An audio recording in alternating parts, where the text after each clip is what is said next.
So మీరు గత 22 సంవత్సరాల నుంచి స్టూడెంట్ సెంట్రిక్ యాక్టివిటీస్‌లో ఉన్నారు. సో ఈ సంస్థని సెంట్రల్ గవర్నమెంట్ గూడా గుర్తించింది. అసలు ఎందుకు ఈ సంస్థ స్థాపించాలనుకున్నారు సార్?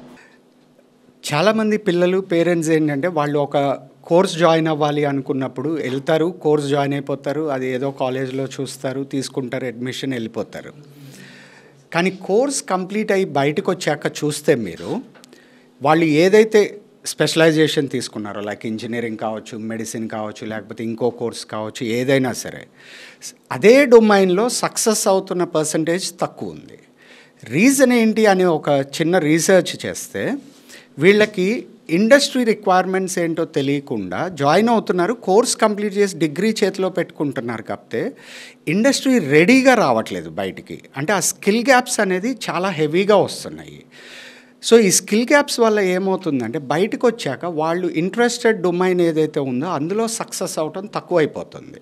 దాని మూలంగా మీరు చూడండి, చాలామంది ఏదో కోర్స్ చేసి ఉంటారు, కానీ చేస్తున్న ప్రొఫెషన్ మాత్రం వేరేది చేస్తూ ఉంటారు.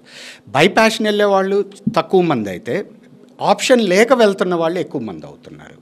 సో ఈ ప్రాబ్లం ఎందుకు వస్తుంది అని ఐడెంటిఫై చేయడానికి ఇంకా డీప్గా రీసెర్చ్ చేస్తే మాకు తెలిసింది ఏంటంటే వీళ్ళకి అడ్మిషన్ టైంలోనే ప్రాపర్ గైడెన్స్ అనేది లేక ఒక రైట్ కోర్స్ని, రైట్ కాలేజ్ని సెలెక్ట్ చేసుకోకపోవటం వల్ల వస్తున్న ప్రాబ్లమ్స్గా మాకు ఐడెంటిఫై అయింది.